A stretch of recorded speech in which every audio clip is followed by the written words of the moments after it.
మోషే తన యొక్క జీవితంలో దేవుని పట్ల ఎంతో నమ్మకస్తుడై ఉన్నాడు. నమ్మకస్తుడైనటువంటి వారిని దేవుడు ఎన్నడూ కూడా విడిచిపెట్టాడు. వాస్తవంగా మోషే చరిత్ర అంతా మనకి తెలుసు. మోషే ఐగుప్తు దేశంలో బానిసత్వం చేసేటువంటి ఇశ్రాయేలు ప్రజల్లో లేవి వంశస్థులో నుండి వచ్చినటువంటి వాడు. దేవుని యొక్క ప్రియమైన బిడ్డలారా, మోషే సహోదరుని పేరు ఏంటిది? అహరోన్. మోషే యొక్క సహోదరుని పేరు మిరియాము. వీళ్ళు ముగ్గురు. దేవుని ప్రియమైన బిడ్డలారా, మిరియాము మోషే అక్క, అహరోను మోషే అన్నయ్య.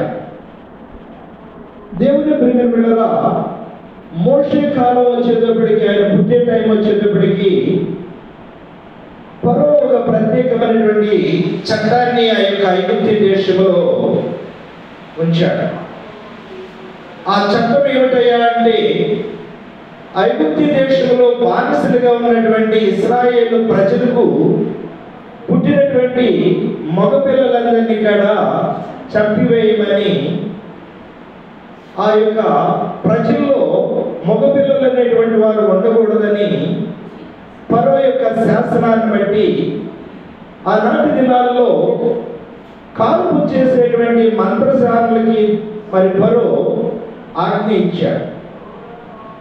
ఆ ఆజ్ఞను బట్టి ఇశ్రాయేలు ప్రజల యొక్క స్త్రీలు ఆడపిల్లలు పుడితే బ్రతకనిచ్చేవాళ్ళు, మగపిల్లలు పుడితే చంపేసేవారు.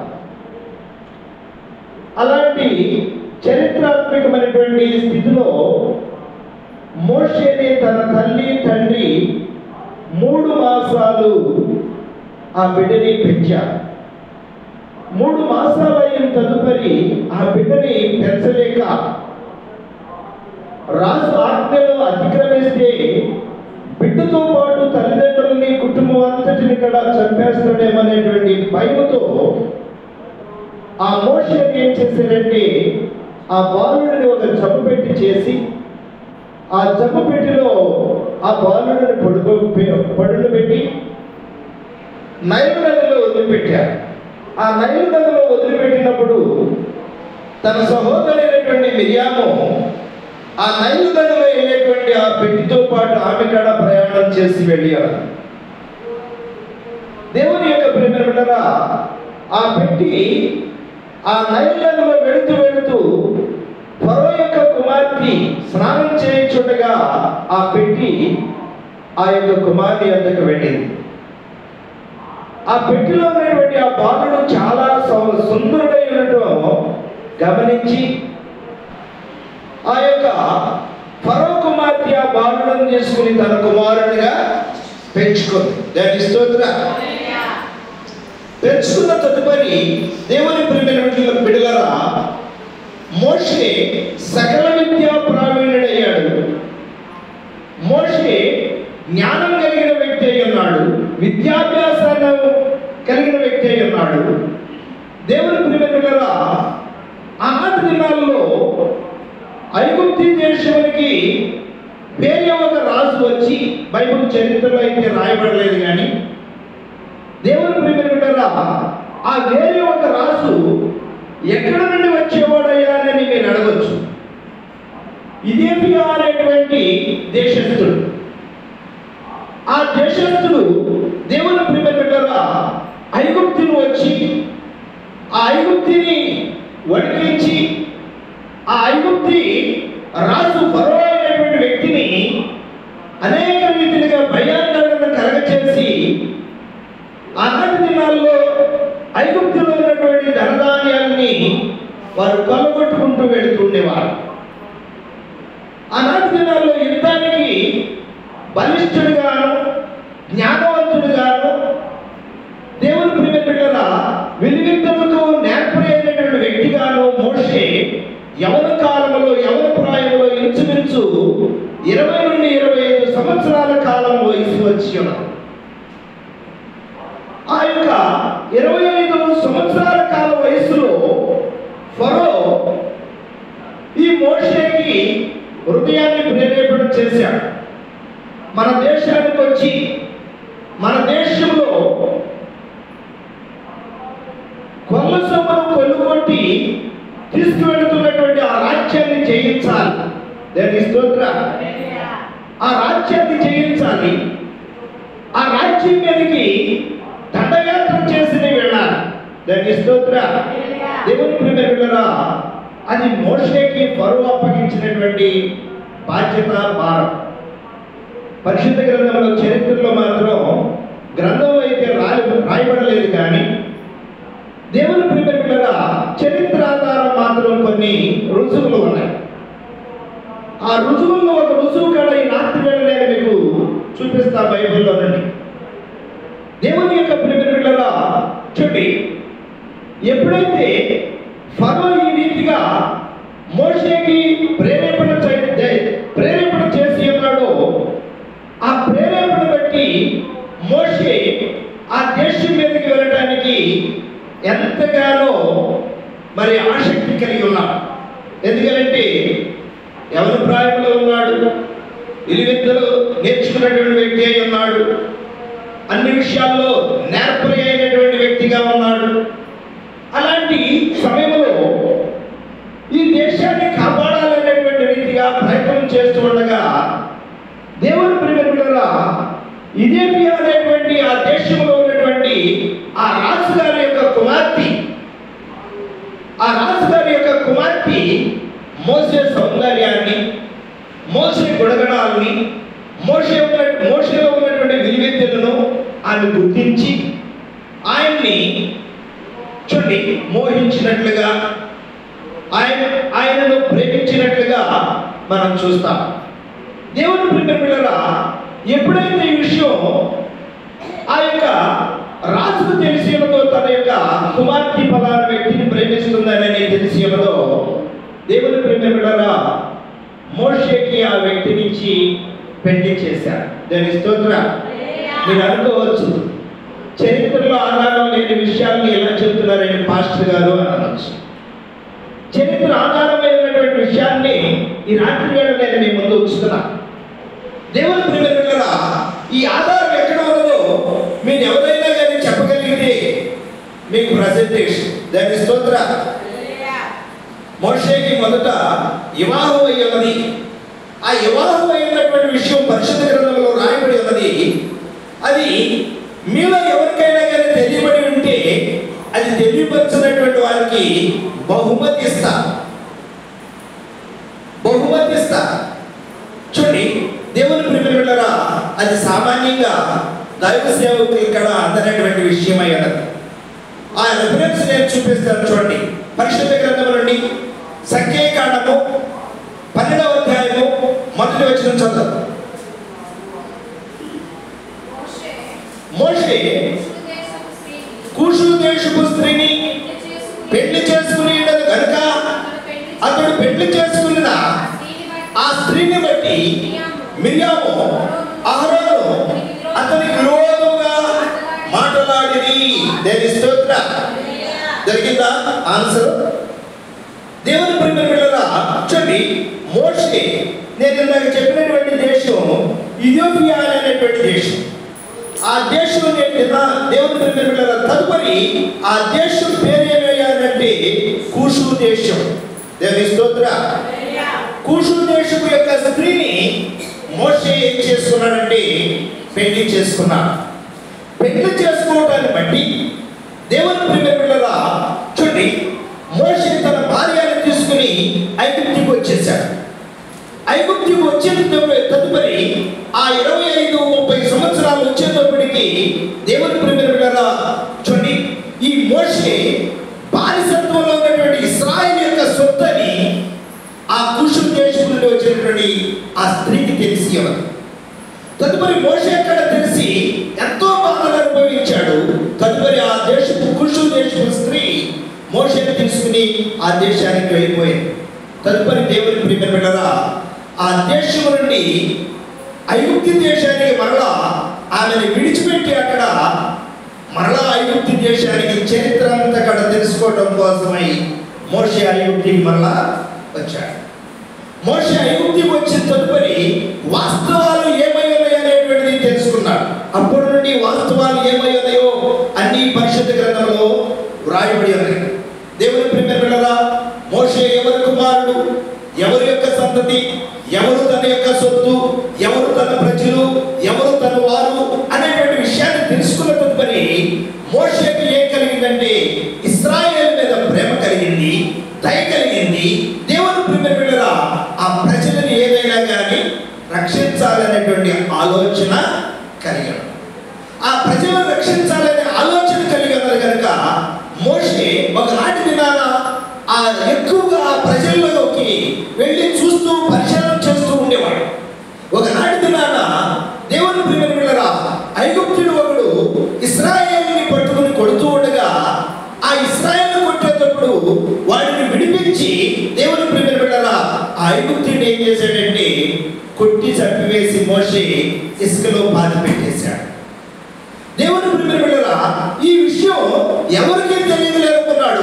మరలా ఇశ్రాయేలు అనే మరి ఒకసారి కష్టపడుతూ ఉండగా వచ్చి మీరు ఇద్దరు సహోదరులై ఉన్నారు, ఇలా కొట్టుకోకూడదు తిట్టుకోకూడదు అని వారితో చెప్తుంటే మొన్న ఐగుప్తుని చంపినట్లుగా మమ్మల్ని కూడా చంపివేస్తావా అని రహస్యాన్ని బయటకు తీసుకొచ్చారు. ఆ రహస్యం ఎవరి ఎద్దకు వెళ్ళి ఉన్నదంటే ఫరో ఎద్దకు వెళ్ళి ఉన్నది. ఫరో ఎద్దకు వెళ్ళి ఉండగా శిక్ష వేస్తాడని మోషే ఆ యొక్క ఐగుప్తు నుండి మిద్యాను దేశానికి పారిపోవడం జరిగినది. దేని స్తోత్రం. ఆ మిద్యాను దేశంలో 40 సంవత్సరాలు ఉన్నాడు. 40 సంవత్సరాల నుండి అక్కడ దేవుని ప్రియమైన బిడ్డలారా, ఎత్రో అనేటువంటి ఆ వ్యక్తి యొక్క గొర్రెలు కాస్తూ ఆయన ఎవరై అంటే మోషేకి మామగా చూడండి, తమ యొక్క పెద్ద కుమారుడైనటువంటి షెఫారాని దేవుని ప్రియమైన బిడ్డలారా చూడండి మోషేకి ఇచ్చి వివాహం చేశాడు. దేవుని స్తోత్రం. ఆ చరిత్ర అంతా మనకు తెలుసు.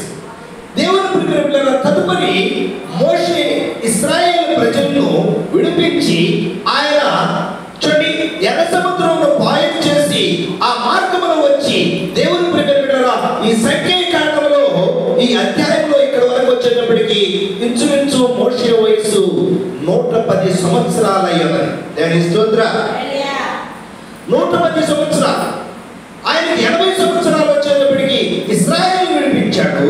ఇశ్రాయేలు విడిపించి నడిపిస్తూ ఉండగా 20 సంవత్సరాలు 30 సంవత్సరాలు కాలం వచ్చేటప్పటికి మరలా అప్పుడు ఈ కూషు దేశస్తురాలైనటువంటి ఆ పేరేంటయ్యా అంటే తర్బస్. ఆ పేరు తర్బాస్. దేవుని స్తోత్రం. బైబిల్లో మీకు ఆ పేరు ఎక్కడా దొరకదు. బైబిల్లో ఎక్కడా దొరకదు. దేవుని ప్రియమైన బిడ్డలారా, ఈ చరిత్రాత్మకమైనటువంటి విషయాన్ని బట్టి ఎవరికి అసూయ వచ్చింది అంటే చూడండి, దేవుని ప్రియమైన బిడ్డలారా, ఎవరికి వారి మీద ఏం కలిగిందయ్యా అంటే మోషే గతంలో వివాహం చేసుకున్నాడా, మోషే జీవితం ఇలాంటిదా, మోషే ఇదిగో ఈమె యొక్క భార్య ఈమె అని ఎవరెవరు చదువుకున్నారో తెలుసా? తన సహోదరుడైనటువంటి అహరోను, రెండోది ఎవరు? మిరియా. వీరిద్దరూ కూడా సడుక్కున్నారు, కొనుక్కున్నారు. దేవుని ప్రియమైన బిడ్డలారా, ఈ మోషే మొదటి భార్య అయినటువంటి ఈమెని బహు అష్టు కష్టాలు పెట్టిన వ్యక్తిగా మిరియాము ఉన్నది. చరిత్రలో అయితే రాయబడలేదు, కానీ ఆమెని బానిసలాగా చూసింది మిరియా. ఏం చేసిందయ్యా అంటే ఈ ప్రజల్లో నీవు అంటరాని దానిని, నీవు మాలో ఉండటానికి వీల్లేదు. నువ్వు ఎక్కడ ఉండాలంటే చూడండి, ఊరు ఎలుగుట గవిని అవతల భాగంలో ఉండాలి, కానీ యువతల మాతో ఉండటానికి వీల్లేదని షరతులు పెట్టి ఎన్నో కష్టాలు పెట్టింది.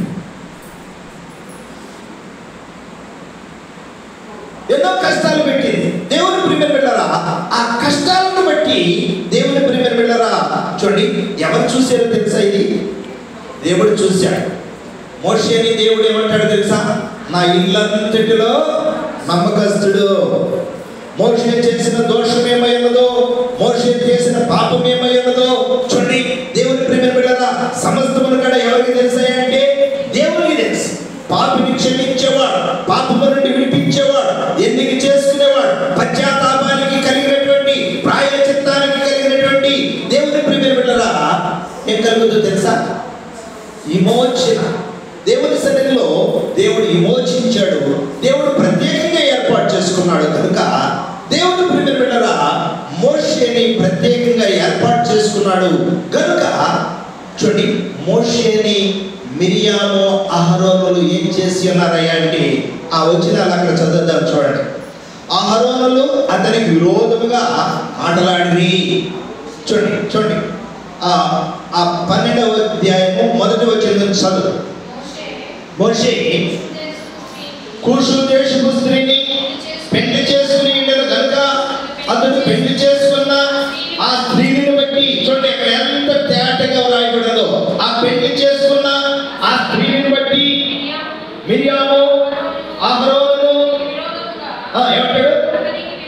మిరియాము అహరోను అతనికి విరోధముగా మాట్లాడిరి. దాని స్తోత్రం.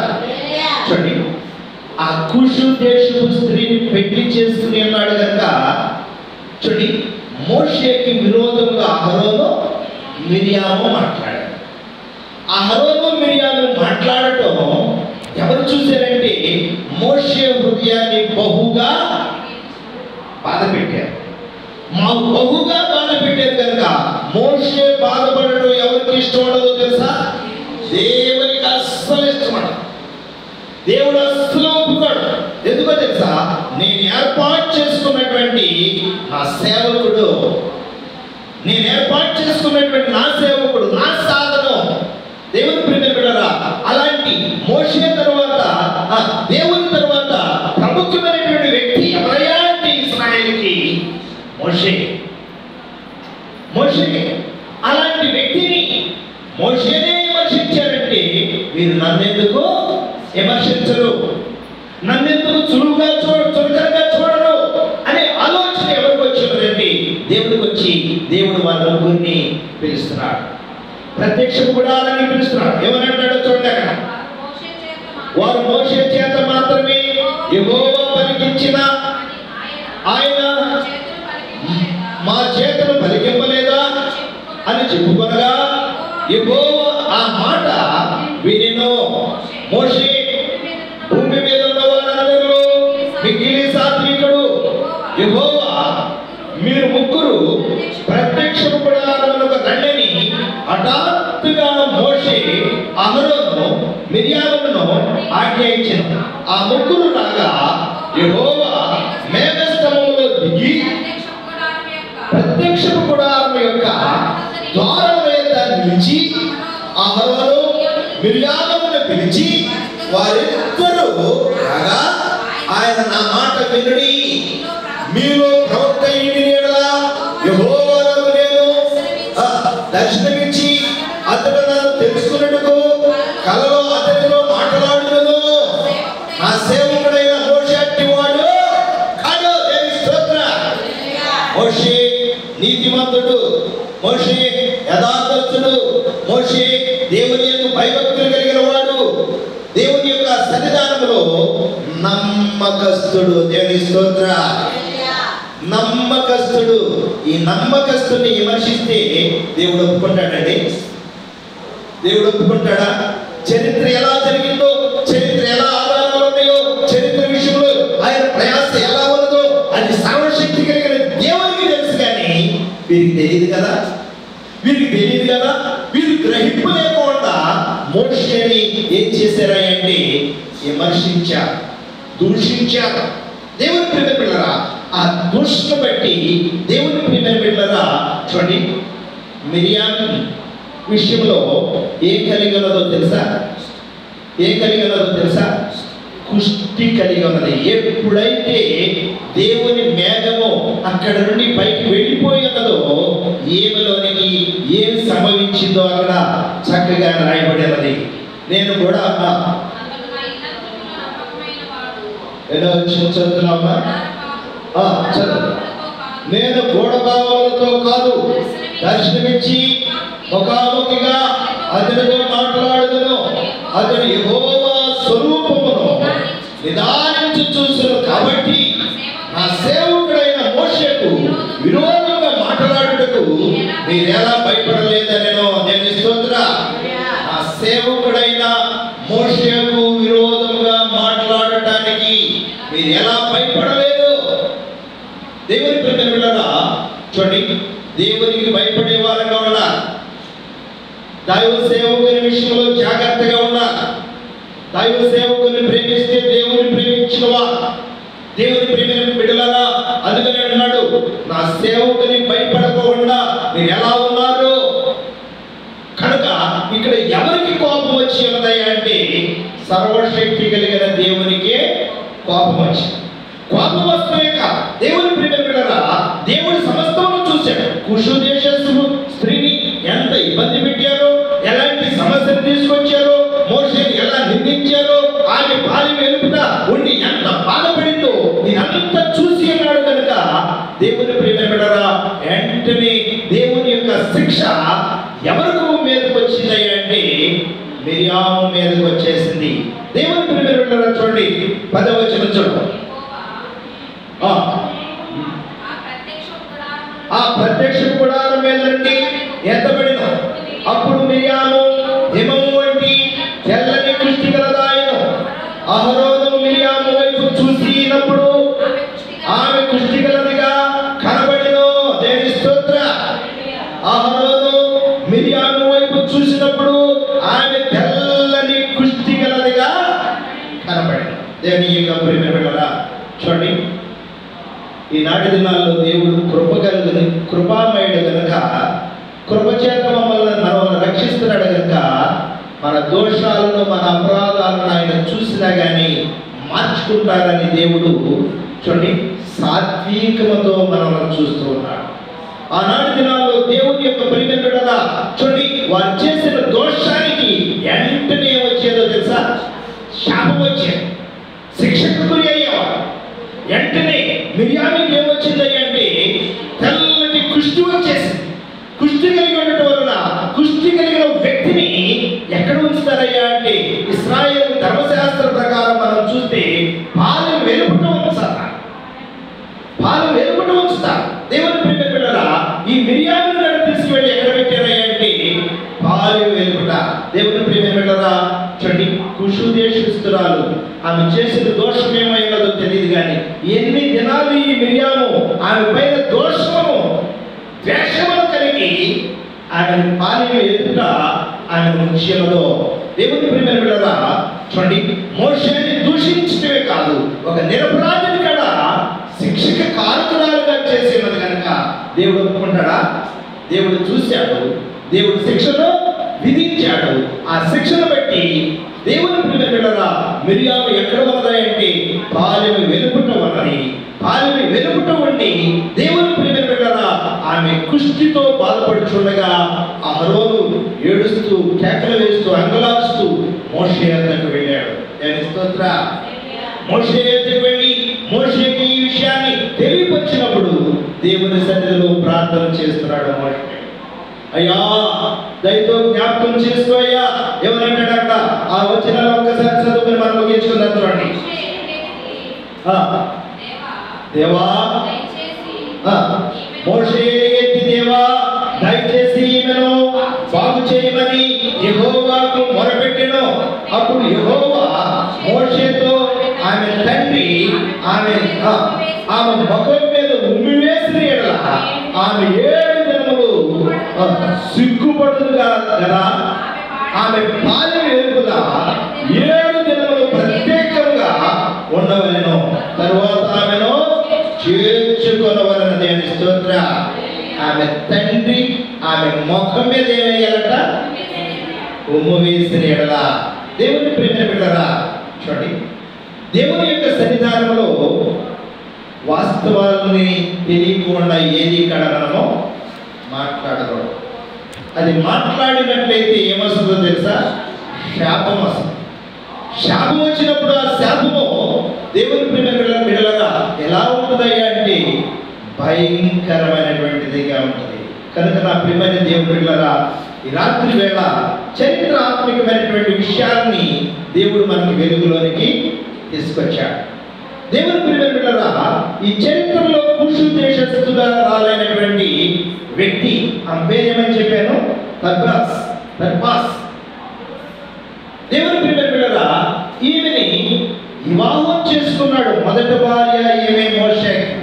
కనుక నా ప్రియమైన దేవుని బిడ్డలారా, చూడండి, సమస్తమును ఎరిగిన వాడు, సర్వశక్తి కలిగిన దేవుడు. కనుక ప్రతి విషయంలో కూడా ఏది ఇక్కడ మనం అపరాధమో అపార్థమో చేసుకోకూడదు. దేవుని ప్రియమైన బిడ్డలారా, చూడండి, ప్రతి విషయంలో కూడా ఎవరికి వదిలిపెట్టాలి అంటే దేవునికి వదిలిపెట్టాలి. దేవునికి వదిలిపెట్టినప్పుడు ప్రతి విషయంలో లెక్క చూసేది సర్వశక్తి కలిగిన దేవుడు.